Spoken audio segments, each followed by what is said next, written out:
Fatty liver अगर doctor बता देता है तो उन्हें ऐसा लगता है कि कोई लाइलाज बीमारी हो गई है। तो इसका सच जानना चाहेंगे, क्या इलाज संभव है, कौन सी सावधानियां बरतनी चाहिए? ऐसा है, मैंने लगभग 1992 से हम्म। काम किया है इस फील्ड में, और अच्छे तरीके से काम किया। ऐसा नहीं है, पूरी शिद्दत से काम किया है। ये नहीं है कि एक काम को बिजनेस समझ के किया।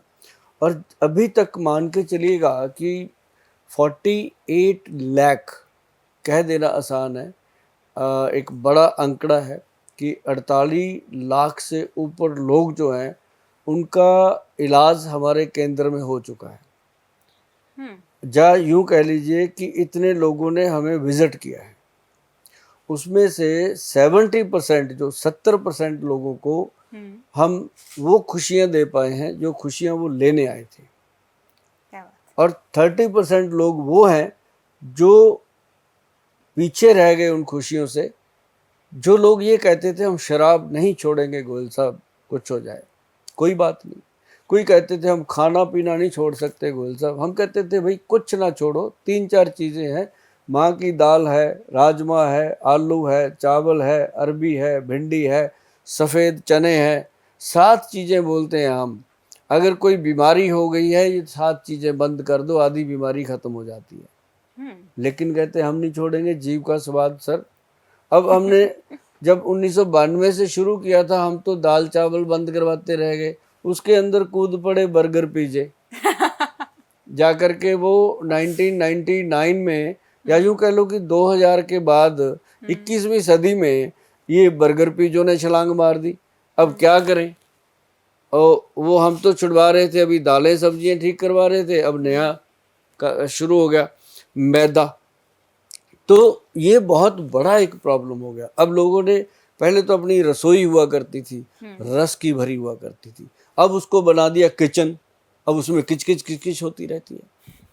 पहले माँ होती थी, दाल सब्जी बनाती थी, दादी होती थी, दाल सब्जी बनाती थी। अब क्या होता है, अब काम वाली आती है, घर से झगड़ा करके आती है, 2 दिन नहाती नहीं है, आके वो आपका खाना बनाती है, वो बात बात पे झगड़ा करती है, मेरे को ये चाहिए, मेरे को किचन में ये चाहिए। वो उसने जब से उसको किचन बनाया तो किच किच किच किच। अब बाबू खाना नहीं खा रहा, बीवी दफ्तर को जा रही है। इतने पंगे हो गए हैं लाइफ के कि इंसान ने अपनी ज़िंदगी को ऐसे बना लिया कि उसको ये लगता है कि मैं ही पैदा हुआ हूँ, बाकी तो दुनिया ऐसे ही है। अरे भाई ये बात समझो कि आप पैदा हुए हो, सिर्फ खाने के लिए पैदा नहीं हुए। जीने के लिए खाना चाहिए, ना कि खाने के लिए जीना चाहिए। हम सबसे पहले ये बात कहते हैं। दूसरी बात, रही बात अब किचन को रसोई कैसे बनाया जाए, बहुत ही सिंपल है। किचन को रसोई बनाना बहुत सिंपल है। मैं कहता हूँ जो खाते हो खाओ, आप रोक नहीं सकते। आप नहीं रोक सकते, क्योंकि जो हवा चल चुकी है उसको नहीं रोक सकते। लेकिन हम उस हवा में जी सकते हैं, उसको अच्छे तरीके से जीवन का स्टाइल बना करके। जैसे फ्रिज के अंदर आप जैसे कोल्ड ड्रिंक रखते हो, जैसे फ्रिज के अंदर अलग अलग फ्लेवर के ड्रिंक रखते हो, उसकी जगह पे आप साथ में थोड़ा सा लस्सी रख लो, दही की लस्सी रख लो, दिन में एक आध बार। जब आप दही की लस्सी पीते हो, उसके अंदर थोड़ी सी हल्दी मिला लो। अरे भाई साहब, आप जितना मर्जी अनाप शनाप खा लो, अगर दही की लस्सी बनाते हो, उसमें थोड़ी सी हल्दी मिलाते हो और उसके अंदर गुड़ या शक्कर मिलाते हो, चीनी नहीं मिलाना। ये 2-3 चीज़ें, एक बात हमारी मान लो, 99 बातें अपनी कर लो, तब भी आप जीवन को अच्छा जी लोगे। क्योंकि हल्दी जो है वो एंटीबायोटिक का काम करती है, और उसमें काली मिर्च का पाउडर मिला लो तो वो एंटीसेप्टिक का काम करता है। अगर कहीं उसके अंदर हींग मिला दो तो पेन किलर का काम करता है। मतलब ये छोटी छोटी चीज़ें हैं, लोग करते नहीं है। अगर मैं आप लोगों को एक बात बता देता हूँ, अगर सुभाष गोयल की आप कोई भी बात मान लोगे, मैं कहता हूँ मैंने अगर आपके फ़ायदे की बात करी वो तो मान ही लो। अगर आपको लगता है ये मेरे फ़ायदे की बात भी नहीं करी गोयल साहब ने, तब भी मान लो उसका, तब भी कोई ना कोई फ़ायदा होगा। क्योंकि ये 30+ 3-4 दशक का एक्सपीरियंस है जो मैं बात करता हूँ आप लोगों के साथ। ये ऐसे बातें नहीं करता हवा से उठा के, ये ग्रंथों में लिखी हुई बातें करता हूँ कि हल्दी, हींग और काली मिर्च का जो मिश्रण है वो पेन किलर छुड़वा देता है।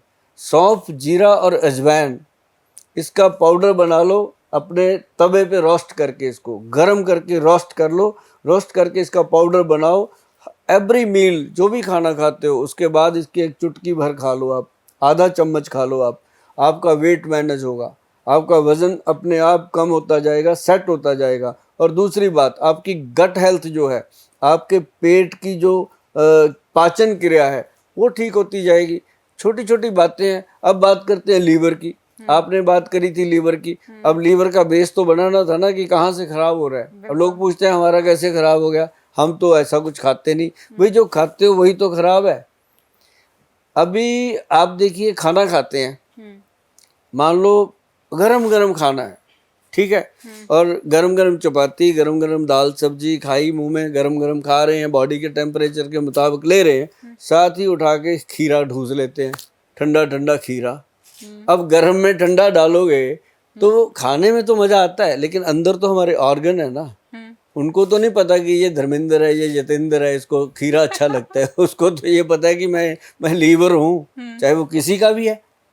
तो खाने में जब हम कुछ गलत मिलाएंगे तो वो चीज़ आपको हमेशा याद रखना कि नुकसान करेगी। अगर आप गरम के साथ ठंडा लोगे, ठंडे के साथ गरम लोगे, आपका खीरा खाने का मन है, आपका सैलड खाने का मन है, आप खाइए, कौन मना करता है। एक प्लेट खीरा बनाइए, काटिए उसको, और खाना खाने से 15-20 मिनट पहले उसको खाइए।